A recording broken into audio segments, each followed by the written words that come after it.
बात कई सौ साल पुरानी है। एक बार दो बहनें जंगल से लकड़ियां काटकर अपने घर लौट रही होती हैं। तभी एक पेड़ की डाल पर दो रहस्यमयी और जादुई पक्षी बैठे हुए थे और आपस में बातें कर रहे थे। अरे वो देखो, सामने कितनी सुंदर लड़कियां आ रही हैं। सच में ये दोनों तो वाकई बहुत खूबसूरत हैं। जितनी खूबसूरत ये बाहर से हैं, उतना ही सुंदर इनका दिल भी है। हाँ, तुम बिल्कुल सही कह रहे हो। जितनी सुंदर ये दोनों हैं, काश इनकी किस्मत और नसीब भी उतना ही सुंदर होता। नसीब क्यों? इनके नसीब में क्या हुआ? अरे नहीं, इनका नसीब तो बड़ा खराब है। बहुत दुख भरे दिन पड़े हैं इनके जीवन में। बड़े विचित्र नसीब है इनके। आगे इनके जीवन में बहुत परेशानी आने वाली है।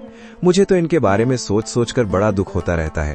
काश मैं इनके लिए कुछ कर पाता। जब दोनों पक्षी आपस में बात कर रहे होते हैं, तभी वो दोनों लड़कियां उनके पास पहुंच जाती हैं। इनमें से बड़ी बहन, जिसका नाम था राधिका, पक्षियों की भाषा समझती थी, जबकि छोटी बहन सुंदरी नहीं समझती थी। अरे वाह दीदी, देखो कितने सुंदर पक्षी हैं ये। मैंने तो ऐसे सुंदर पक्षी आज तक नहीं देखे। काश हम इनकी भाषा समझ पाते।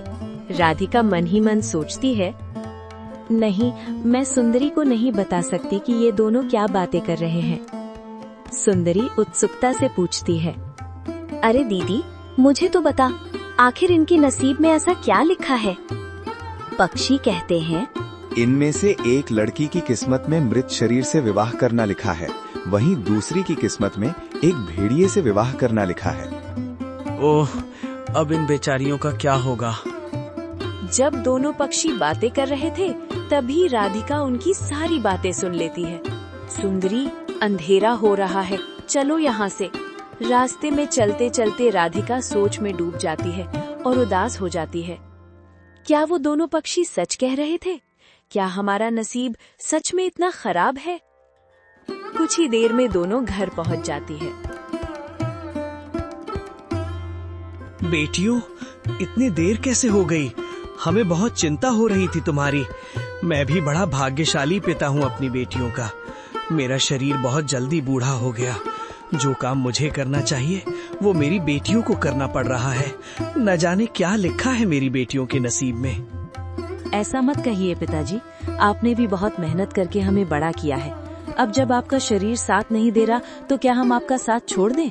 आप चिंता मत करो, हमारे नसीब में जो लिखा है वो होकर ही रहेगा। कुछ दिन बीतते हैं और राधिका के दिमाग में वो बातें घूमने लगती है, जिससे वो बहुत परेशान होने लगती है। न ठीक से खाती है, न ठीक से पीती है। एक दिन उसकी माँ उसके पास आती है और कहती है, राधिका बेटी, क्या बात है? कोई परेशानी है क्या तुझे? नहीं माँ, मुझे क्या परेशानी होगी।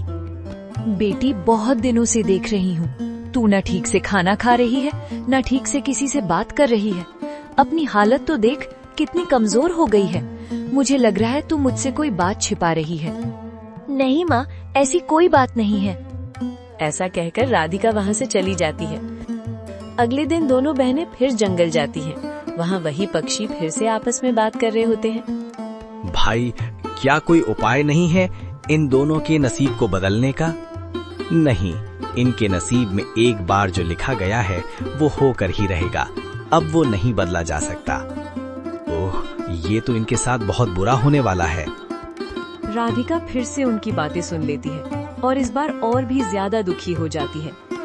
वो इतनी चिंतित हो जाती है कि खाना पीना ही बंद कर देती है, जिससे उसकी हालत बहुत खराब हो जाती है और वो बिस्तर पकड़ लेती है। माँ, दीदी को क्या हुआ है?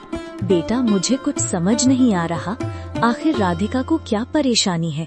वो मुझे कुछ बताती भी नहीं है। तुम चिंता मत करो सुंदरी, आज मैं उनसे पूछ कर ही रहूंगा।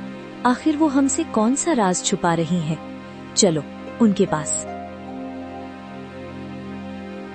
राधिका की माँ, पिता और बहन उसके पास आते हैं। बहुत जोर जबरदस्ती से पिता उसकी उदासी का कारण पूछते हैं। तब राधिका बताती है, पिताजी, माँ, मैं बोलते हुए पक्षियों की भाषा समझ सकती हूँ। हाँ, ये तो अच्छी बात है। फिर तुम उदास क्यों हो? परेशान क्यों हो? पिताजी, परेशान होने वाली बात ये है कि जब मैं जंगल लकड़ियों के लिए जाती हूँ, मुझे वहाँ दो पक्षी बात करते मिलते हैं और हमें देखकर कहते हैं कि इन दोनों बहनों का नसीब बहुत बुरा है, बहुत दुख तकलीफ है हमारे नसीब में। एक काम करो, तुम मुझे कल उन पक्षियों के पास लेकर चलना।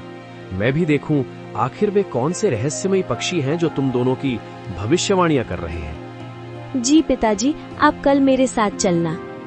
अगली सुबह चारों जंगल की ओर निकल जाते हैं और उन्हीं दो पक्षियों के पास पहुंचते हैं। राधिका कहती है, देखो, मैं तुम्हारी भाषा समझ सकती हूँ।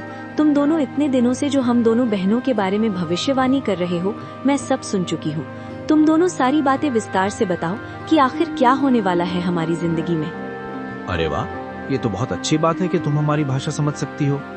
देखो, तुमने जो भी हमारे मुंह से सुना है वो सब सही सुना है। आगे क्या होगा, अच्छा या बुरा, वो हमें पता नहीं, लेकिन फिलहाल हमें यही दिख रहा है। हो सकता है आगे बहुत अच्छा हो या बहुत बुरा हो। तुम ज्यादा चिंतित मत हो और भगवान पे छोड़ दो सब। क्या हुआ बेटी, क्या कह रहे हैं ये पक्षी? राधिका अपने पिता को सारी बातें विस्तार से बताती है। बेटी, इन पक्षियों की बातों को भूल जा, ये तो कुछ भी कह रहे हैं। नहीं पिताजी, ये सच कह रहे हैं और जो लिखा है ऊपर वाले ने वो होकर ही रहेगा। उसे ना आप मिटा सकते हैं ना मैं। चलो अभी घर चलो, तुम बहुत कमजोर हो गई हो, तुम्हें यहाँ ज्यादा देर नहीं रुकना चाहिए। सभी अपने घर की ओर निकल जाते हैं। राधिका के माता पिता उसे बहुत समझाते हैं, लेकिन राधिका किसी की नहीं सुनती। ठीक है, अगर आप लोगों को लग रहा है कि वो पक्षी ऐसे ही बोल रहे हैं तो ठीक है, हम उस समय का इंतजार करते हैं और देखते हैं कि आखिर क्या होता है। बेटी, तुम आराम करो, कुछ न कुछ उपाय जरूर ढूंढता हूँ तुम्हारी परेशानी का। ये क्या हो गया जी? हमारी दोनों बेटियों का नसीब सच में बहुत बुरा है। मैं एक काम करता हूँ, यहाँ से कुछ कोस दूर एक जंगल है, वहाँ एक बहुत सिद्ध संत रहते हैं। मैं उन्हीं के पास जाता हूँ और उनसे कुछ उपाय पूछ कर आता हूँ। ठीक है जी। रो मत सुंदरी, सब ठीक हो जाएगा। मैं जाकर जल्दी आता हूँ। राधिका के पिता उस जंगल में जाते हैं और उन सिद्ध संत को अपने साथ लेकर घर आ जाते हैं। राधिका, सुंदरी, मैं एक बहुत जाने माने सिद्ध संत को लेकर आया हूँ। चलो, वो तुम्हारे भाग्य के बारे में बताएंगे। राधिका और सुंदरी को पिताजी संत के पास लेकर आते हैं और बिठाते हैं। संत आंखें बंद करके दोनों का भविष्य देखते हैं और कुछ देर बाद आंखें खोलकर कहते हैं, जिन पक्षियों ने आपको इनके भविष्य के बारे में बताया है वो बिल्कुल सत्य है, इसमें कोई दो राय नहीं है। संत जी, इसका कोई हल नहीं है क्या? नहीं, इसका कोई हल नहीं है। संत जी, तो फिर हमें इतना बता दीजिए कि ये कब और कैसे होगा। हाँ, मैं ये जरूर बता सकता हूँ। इस महीने के आखिरी दिनों तक एक भेड़िया शाम के वक्त आपके दरवाजे पर आएगा। वो कुछ बोलेगा नहीं और कुछ देर बाद जाने लगेगा। तो आप एक काम करना, अपनी बड़ी बेटी से कहना कि वो उस भेड़िए के पीछे चली जाए। जो उसके नसीब में होगा वो होकर ही रहेगा। संत जी, अगर हमने ऐसा नहीं किया तो? अगर तुमने ऐसा नहीं किया तो वो भेड़िया अगली बार फिर आएगा और उस वक्त उसका रूप बहुत रौद्र होगा। वो तुम्हारे घर को तहस नहस कर देगा, तुम्हारे परिवार को मौत के घाट उतार देगा। तो तुम ऐसा बिल्कुल मत करना, अगर तुम अपने परिवार का भला चाहते हो तो। ठीक है संत जी, अब आप मेरी छोटी बेटी के बारे में भी बता दीजिए। बेटा, आज तुम्हारी छोटी बेटी का भविष्य बताने का मुहूर्त नहीं है। मैं किसी और दिन बताऊंगा। अभी मैं चलता हूँ। ठीक है संत जी। कुछ दिन बड़े अच्छे से बीतते हैं, लेकिन जब महीने का आखिरी दिन आता है और शाम को सब बाहर बैठे होते हैं, तभी एक खूंखार भेड़िया उनके दरवाजे पर आता है। हे भगवान, लगता है ये वही भेड़िया है जिसकी बात संत जी कर रहे थे। नहीं, मैं अपनी बच्ची को उसके साथ नहीं भेजने वाली।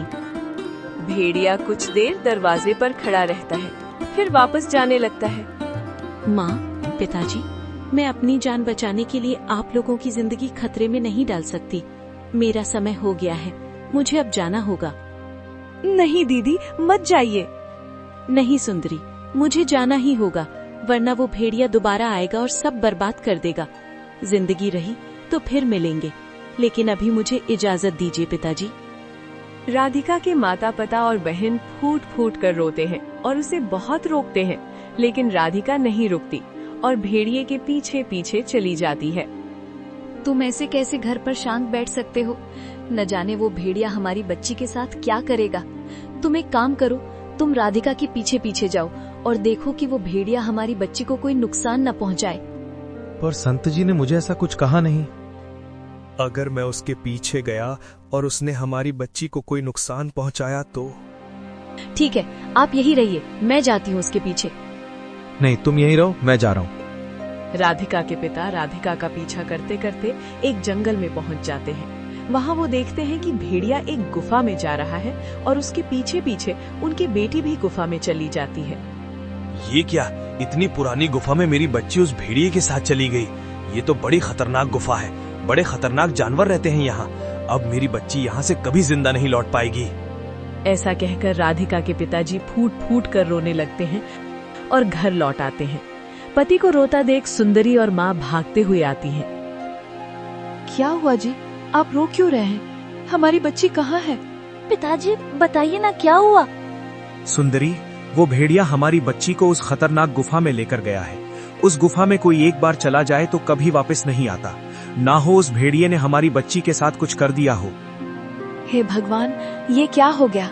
हमारी बच्ची का नसीब तूने ऐसा क्यों लिखा प्रभु? रो मत सुंदरी, मैं कल सुबह एक बार और देखता हूँ। उस गुफा के पास जाकर शायद मुझे अपनी बच्ची मिल जाए। अगली सुबह। सुंदरी, मैं जा रहा हूँ, तुम माँ का ध्यान रखना। ठीक है जी, मेरी बच्ची राधिका को सही सलामत घर लेकर आना। राधिका के पिता उस जंगल की गुफा के पास पहुंच जाते हैं। अब मुझे इस गुफा के अंदर जाकर देखना ही पड़ेगा। पिता गुफा के अंदर जाते हैं। तो दोस्तों, कहानी यहीं रुकती है। मिलेंगे अगले हिस्से में। आगे की कहानी देखने के लिए हमारे चैनल को सब्सक्राइब करें और वीडियो को लाइक कमेंट करना ना भूलें।